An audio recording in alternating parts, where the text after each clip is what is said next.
નમસ્કાર, ન્યૂઝ 18 ગુજરાતીમાં આપનું સ્વાગત છે. આપની સાથે હું છું મિત્તલ. મહત્વના સમાચાર પર નજર કરીએ તો સુરતમાં સતત ત્રીજા દિવસે આવકવેરા વિભાગે દરોડાની કામગીરી હાથ ધરી છે. ગોરાટ વિસ્તારના ઉદ્યોગપતિ અને મેમણ સમાજના આગેવાન ઉમર જનરલના ઘરે સર્ચની કામગીરી હાથ ધરાઈ છે. ઉદ્યોગપતિ ઉમર જનરલે ટેક્સટાઇલના પોતાના ધંધામાં મોટા પાયે રોકડ વ્યવહાર કર્યો હોવાનું પ્રાથમિક તપાસમાં સામે આવ્યું છે. બીજી તરફ ઇન્કમટેક્સ વિભાગે ટેક્સટાઇલ એક્સપોર્ટના ચોપડા પણ તપાસવાનું શરૂ કર્યું છે. ઉમર જનરલનો ગોરાટ વિસ્તારમાં 22 રૂમનો બંગલો પણ છે. સાથે સાથે 10 જેટલી લક્ઝુરિયસ કાર પણ ધરાવે છે. આઈટીની કામગીરીમાં કરોડોના બેનામી વ્યવહાર સામે આવે તેવી પણ હાલ તો આશંકા સેવાઈ રહી છે. તો આવકવેરા વિભાગની આ કામગીરી સુરતમાં થઈ રહી છે. કરોડોના બેનામી વ્યવહાર બહાર આવે તેવું હાલ ખુલી શકે છે. સતત ત્રીજા દિવસે ઉદ્યોગપતિના ઘરે સર્ચ ઓપરેશન ચાલુ છે. કરોડોના વ્યવહારની સઘન તપાસ હાલ તો કરવામાં આવી રહી છે. આવક વિભાગની આ મોટી કામગીરી સુરતમાં હાલ થઈ રહી છે. કરોડોના બેનામી વ્યવહારની તપાસ હાલ આવકવેરા વિભાગ કરી રહ્યું છે. સતત ત્રીજા દિવસે આ તપાસ જારી છે અને આ સાથે આવકવેરા વિભાગની જે કામગીરી છે, મારી સાથે સંવાદદાતા કીર્તિશ જોડાઈ ગયા છે. કીર્તિશ, સતત ત્રીજા દિવસે આવકવેરા વિભાગ દ્વારા જે સર્ચ ઓપરેશન ચાલી રહ્યું છે, અત્યાર સુધી શું મળ્યું અને હજુ શું મળી શકે છે, શું આશંકા છે? બિલકુલ મિત્તલ, સુરત આયકર વિભાગ અને જે રીતે સુરતના ઉદ્યોગપતિ ઉમર જનરલને ત્યાં આયકર વિભાગે 2 દિવસથી સતત સર્ચની કામગીરી ચાલી રહી છે, ત્યારે તેમને ત્યાં 22 રૂમનો જે બંગલો છે તેને સર્ચ કરવામાં 12 કલાક કરતા વધુનો સમય લાગ્યો હતો. આ રૂમમાંથી કહી શકાય કે મહત્વના દસ્તાવેજો મળી આવ્યા છે. ખાસ કરીને 22 જેટલી લક્ઝરિયસ કાર તેના ઘરેથી મળી આવી છે. જે પ્રકારે તેનો ઉદ્યોગ છે, ટેક્સટાઇલ ઉદ્યોગ સહિતના ઉદ્યોગોના બેનામી આવકના પુરાવા મળી આવ્યા છે. આ સાથે સાથે કહી શકાય કે સૌથી મહત્વના જે મુદ્દાઓ છે તેના પર બી ધ્યાન આપવામાં આવ્યું છે. ખાસ કરીને તેમનું જે માંડવી ખાતે આવેલું ટેક્સટાઇલ યુનિટ છે, ટેક્સટાઇલના ધંધામાં મોટા પ્રમાણમાં રોકડ વ્યવહાર થયા હોવાની વિગતો સામે આવી છે. બ્રાન્ડેડ કપડાના વેપારમાં રોકડ વ્યવહાર થયાની વાત સામે આવી છે. બીજી તરફ ઇન્કમટેક્સ વિભાગે ટેક્સટાઇલ ને ખાસ કરીને એક્સપોર્ટને લઈને જે મહત્વના દસ્તાવેજો મળ્યા છે, અંદાજિત 300 કરોડ કરતા વધુનું બેનામી આવક મળી આવી છે. ત્યારે આની તપાસમાં વધુ વિગતો સામે આવે તેવી શક્યતાઓ છે. સતત ત્રીજા દિવસે પણ આ મેમન ઉદ્યોગપતિને ત્યાં આયકર વિભાગનું સર્ચ ચાલી રહ્યું છે. સુરતમાં જે વિસ્તારમાં સર્ચ ચાલી રહ્યું છે ત્યાં તેમના 15 ઠેકાણા અને કહી શકાય કે ગુજરાતભરમાં મળીને 45 જેટલી જગ્યા પર સર્ચની કામગીરી સતત ત્રીજા દિવસે પણ યથાવત રહેવા પામી. જી કીર્તિશ, આભાર માહિતી બદલ. તો કરોડોના વ્યવહારની સઘન તપાસ થઈ રહી છે. સતત ત્રીજા દિવસે આ તપાસ જારી છે. આવકવેરા વિભાગની આ મોટી કામગીરી સુરતમાં થઈ રહી છે. સતત ત્રીજા દિવસે ઉદ્યોગપતિના ઘરે સર્ચ ઓપરેશન, જેમાં અનેક બેનામી વ્યવહારો પણ તપાસમાં ખુલ્યા છે.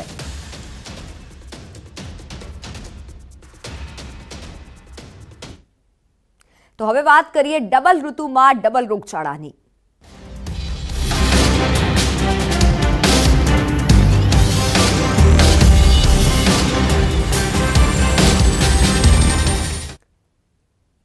તો રાજ્યભરમાં બેવડી ઋતુનો અહેસાસ થઈ રહ્યો છે. બપોરે વધી રહ્યો છે ગરમીનો ચમકારો. વહેલી સવારે ફૂંકાઈ રહ્યા છે ઠંડા પવન. ગુજરાતમાં પવનની દિશા બદલાઈ છે. મહત્તમ તાપમાન 31 થી 34 સુધી પહોંચ્યું છે. બેવડી ઋતુના લીધે બીમારી પણ વધી શકે છે. બંને ઋતુનો અનુભવ હાલ લોકોને થઈ રહ્યો છે. રાજ્યમાં સવારે ઠંડી પડી રહી છે તો બપોરે લોકોને ગરમી પડી રહી છે અને બંને ઋતુ હોવાથી હાલ રોગચાળાના પ્રમાણમાં પણ વધારો થયો છે. મહત્તમ તાપમાન 31 થી 34 સુધી રહેવા પામ્યું છે અને રાજ્યભરમાં આ બેવડી ઋતુનો અહેસાસ લોકોને થઈ રહ્યો છે.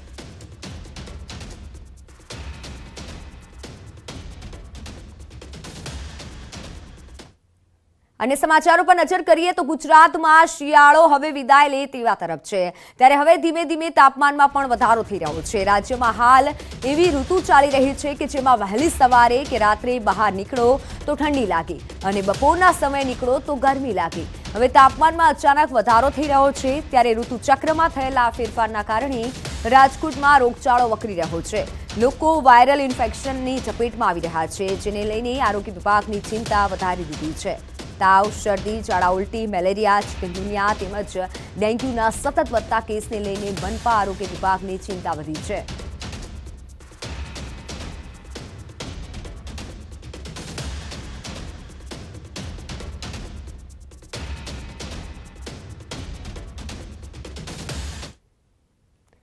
તો હાલ અમારી સાથે સંવાદદાતા અંકિત જોડાઈ ગયા છે રાજકોટથી। અંકિત, જે પ્રમાણે વાત કરવામાં આવે, બંને ઋતુનો જે અહેસાસ લોકો કરી રહ્યા છે તેથી રોગચાળામાં પણ વધારો થયો છે। હાલ રાજકોટમાં કેવી સ્થિતિ?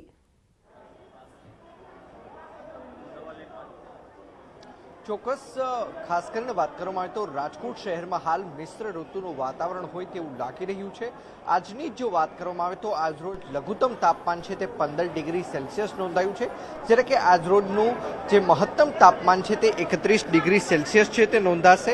તેના જ કારણે હાલ અત્યારે કહી શકાય કે જે શરદી ઉધરસના વાયરા છે તેની અંદર ખાસ કરીને વધારો જોવા મળી રહ્યો છે। હાલ દ્રશ્યોમાં પણ જોઈ શકાય છે કે રાજકોટ શહેરની સિવિલ હોસ્પિટલમાં દર્દીઓની ભારે બિલકુલ અંકિત, આપને અટકાવવા માંગીશ। હાલ G20 સમિટમાં સીએમ સંબોધન કરી રહ્યા છે, સીધા જઈશું તે તરફ। सचिव श्री अरविंद जी, एडिशनल सेक्रेटरी श्री राकेश कुमार वर्मा जी, G20 सहभागी राष्ट्रों के प्रतिनिधिगण, भारत सरकार और गुजरात सरकार के अधिकारी, आप सभी गणमान्य व्यक्तियों का हार्दिक स्वागत है। आप सभी को मेरा नमस्कार।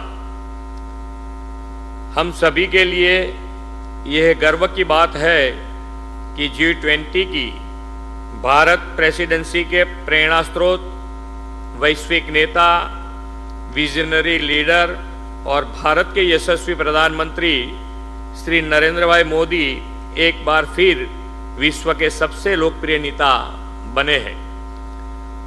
उनके नेतृत्व में भारत को G20 बैठक की अध्यक्षता करने का सौभाग्य भी मिला है। मैं माननीय प्रधानमंत्री जी का और G20 शेरपा का आभार व्यक्त करना चाहता हूं कि उनकी दिशा निर्देश में G20 की 15 उप बैठकों का आतिथ्य का अवसर गुजरात को मिला है। G20 की टूरिज्म वर्किंग ग्रुप की पहली बैठक गुजरात में हो रही है। 6.5 करोड़ गुजरात वासियों के लिए एक गर्व का अवसर है। साथियों, आज हम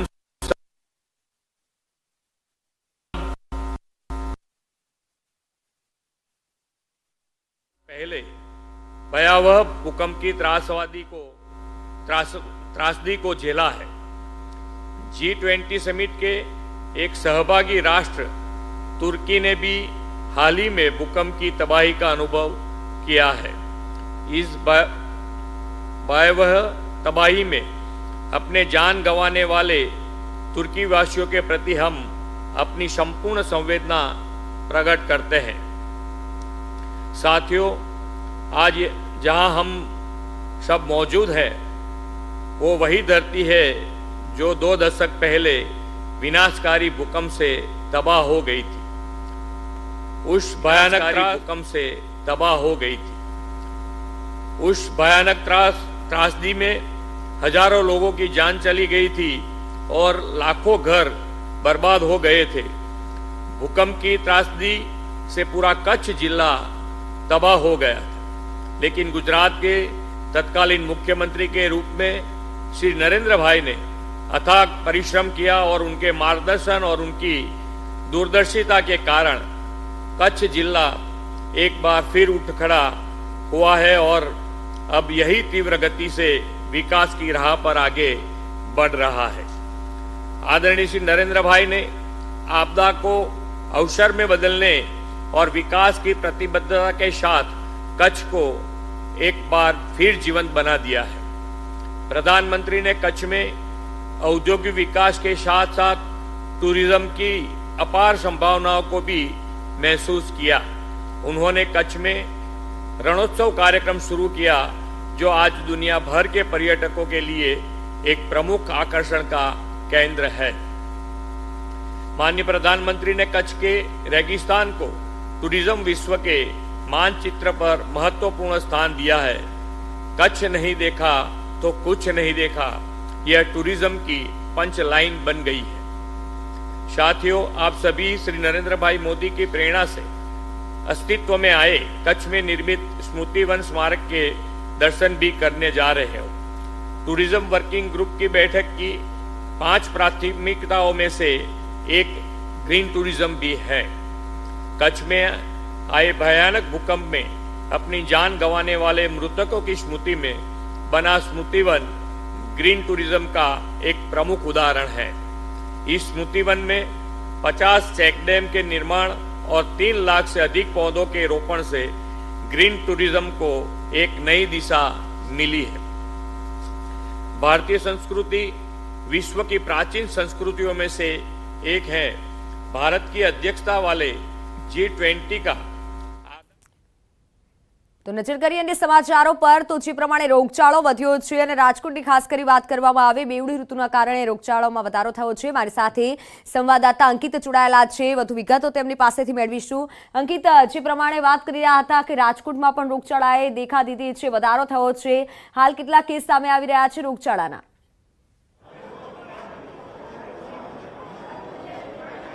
ચોક્કસ ખાસ કરીને વાત કરવામાં આવે તો હાલ રાજકોટ શહેરની અંદર ઠંડીનું પ્રમાણ છે તે ઘટી રહ્યું છે અને બીજી તરફ ગરમીનું પ્રમાણ છે તે વધી રહ્યું છે।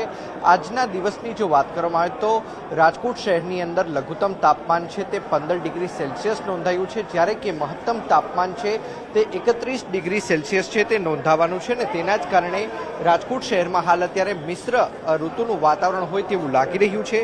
મહાનગરપાલિકાના આરોગ્ય વિભાગના ચોપડાની જો વાત કરવામાં આવે તો છેલ્લા સવા મહિનાની અંદર ઝાડા ઉલટીના 410 કેસ, સામાન્ય તાવના 226 કેસ, જ્યારે કે શરદી ઉધરસના 1877 કેસ, જ્યારે કે મેલેરિયાના 3 કેસ, ચિકનગુનિયાના 2 કેસ, જ્યારે કે ડેન્ગ્યુના 5 કેસ છે તે નોંધાયા છે।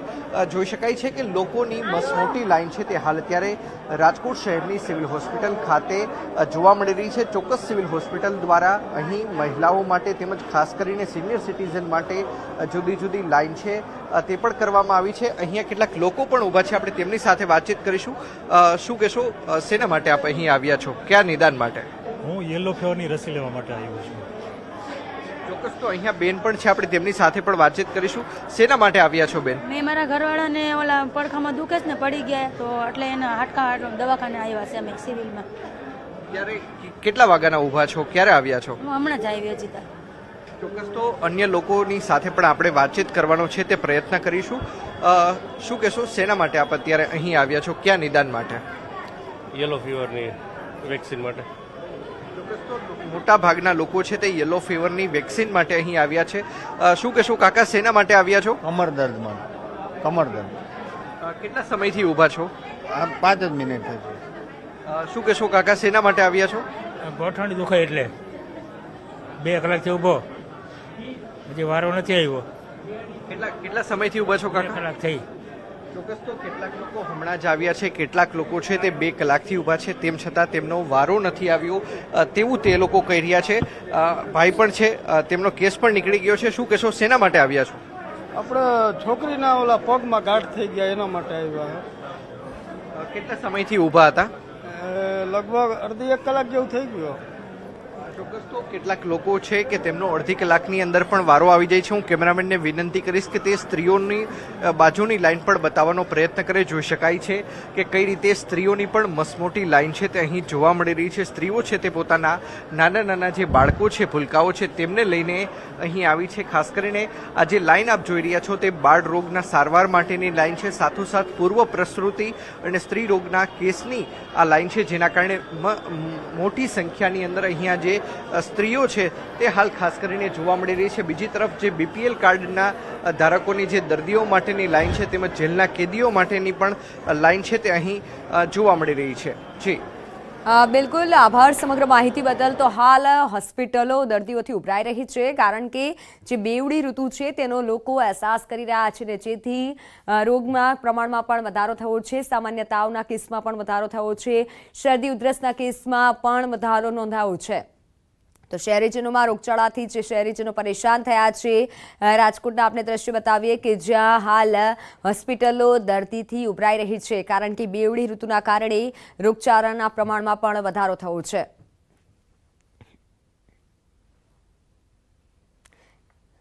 તો શહેરીજનોમાં રોગચાળાનું પ્રમાણ છે વધ્યું છે, રોગચાળાનો કહેર જોવા મળી રહ્યો છે।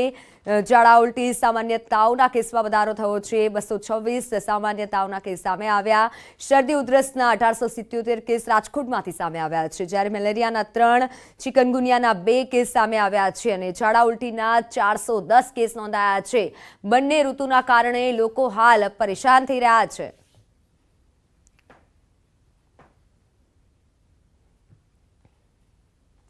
તો હાલ મહત્વના મોટા સમાચારની વાત કરીએ તો આરબીઆઈ રેપો રેટમાં વધારો કર્યો છે। આરબીઆઈએ 25 બીપીએસ વ્યાજ દર વધાર્યો છે। આરબીઆઈએ 0.25 બીપીએસ વ્યાજ દર વધારી 6.50% કર્યો છે। મે 2022થી અત્યાર સુધી 2.50%નો જે વધારો થયો છે। રેપો રેટ વધતા લોન હવે મોંઘી થશે।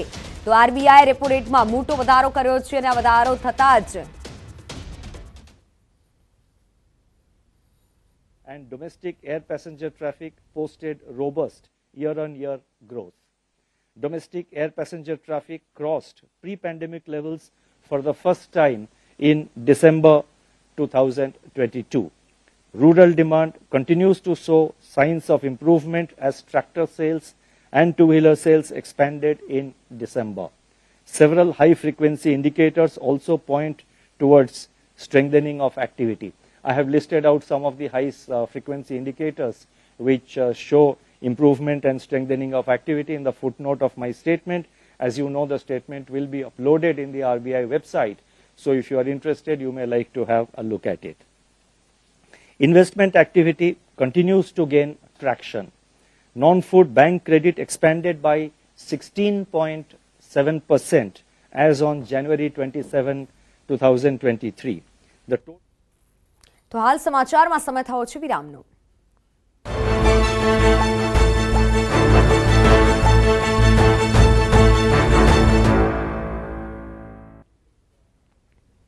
Welcome back. તો સૌપ્રથમ વાત કરીશું સ્વાધ્વી પર જીવલેણ હુમલાની।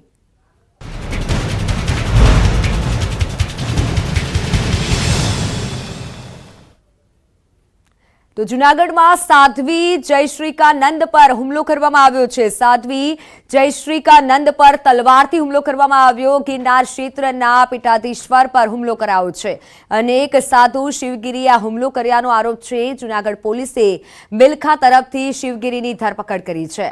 આ કેસમાં અન્ય એક સરસ્વતીજીનું નામ પણ સંડોવાયેલું હોવાનું સામે આવ્યું છે અને તે દિશામાં પણ પોલીસે તપાસ શરૂ કરી છે। જોકે હુમલો શા કારણે થયો તે કારણ હજુ સુધી અકબંધ છે।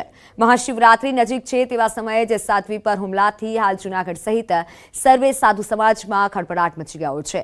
ઇજાગ્રસ્ત પીઠાધીશ્વરને સારવાર માટે સિવિલ હોસ્પિટલમાં ખસેડવામાં આવ્યા છે। ઇન્દ્રભારતી બાપુ સહિતના સાધુ સંતો હોસ્પિટલ દોડી આવ્યા હતા અને સાધ્વીના ખબર અંતર પૂછ્યા હતા। હુમલો કરનાર શિવગીરીને હાલ ધરપકડ કરવામાં આવી છે। આ ઉપરાંત બીજું એક સરસ્વતીજીનું નામ આપવામાં આવે છે। તો આ શિવગીરીની પૂછપરછ બાદ આગળની દિશામાં કાર્યવાહી કરવામાં આવશે। અમદાવાદની વાત કરીએ તો અમદાવાદ શહેરમાં જાણે કે કાયદો અને વ્યવસ્થાની પરિસ્થિતિ કથળી હોય તેમ લાગી રહ્યું છે। લૂંટ ચોરી બાદ હત્યાના એક પછી એક બનાવો સામે આવી રહ્યા છે। કાલુપુર બાદ વસ્ત્રાપુરમાં હત્યાનો બનાવ સામે આવ્યો। પોલીસની કામગીરી પર અનેક સવાલો ઉઠી રહ્યા છે। વસ્ત્રાપુર તળાવ ગાર્ડનમાં સિક્યુરિટી ગાર્ડ તરીકે કામ કરતા અને ગાર્ડનમાં જ આવેલ એક રૂમમાં રહેતા યુવકને પાવડાથી માર મારી અને હત્યા નિપજાવી દેવાઈ। જોકે હત્યા કોણે અને કયા કારણોસર કરી તે અંગે પોલીસે વધુ તપાસ હાથ ધરી છે। સમગ્ર ઘટનાની જાણ જ્યારે પોલીસને કરતા ડીસીપી સહિતનો પોલીસ કાફલો ઘટના સ્થળે આવી પહોંચ્યો હતો અને સીસીટીવી ફૂટેજ તેમજ એફએસએલની મદદથી સમગ્ર મામલે વધુ તપાસ શરૂ કરી છે। અંદાજિત 10 જેટલા ઘા મારવામાં આવ્યા છે અને આસપાસમાં કેટલાક લોકો પણ વિડીયોમાં જોવા મળે છે, પરંતુ કોઈ મદદે આવતા નથી। અજાણ્યા ઈસમની જે લાશ છે તે એક ખાટલા ઉપર પડેલી મળેલી છે અને તેને ગળાના ભાગે માથાના ભાગે ઈજાના નિશાનો છે। એટલે એ અનુસંધાને વસ્ત્રાપુર પોલીસ સ્ટેશન ખાતે કોઈ પણ અગમ્ય કારણસર તે વ્યક્તિની મૃત્યુ નિપજાવેલ હોય અને કોઈ અજાણ્યા માણસે કોઈક હથિયાર વડે નિપજાવેલ હોવાની ફરિયાદ હકીકત જણાઈ આવેલ હોય તે બાબતની કાયદેસર કાર્યવાહી કરવાની પ્રક્રિયા ચાલુ છે। વાત રાજકોટની કરીએ તો રાજકોટ જિલ્લાના જેતપુરમાં વીજકર્મીએ વ્યાજખોરોથી નહીં હની ટ્રેપમાં ફસાતા ગળે ફાંસો ખાઈ આપઘાત કર્યો. બદનામીના ડરથી હની ટ્રેપના આરોપીઓ વ્યાજની ઉઘરાણી કરતા હોવાથી અરજી આપી હતી. જેતપુરમાં જીઈબીના વીજકર્મીએ ગળે ફાંસો ખાઈ આપઘાત કર્યો હતો, પરંતુ બાદમાં યુવાનના મોટા ભાઈએ ફરિયાદ નોંધાવતા મામલો હની ટ્રેપનો હોવાનું ખુલ્યું છે. સુસાઇડ નોટ મળતા તેમાં જાણવા મળેલ કે આરોપીએ અપરિણિત યુવાન પાસેથી લાખો ખંખેરી લીધા હતા.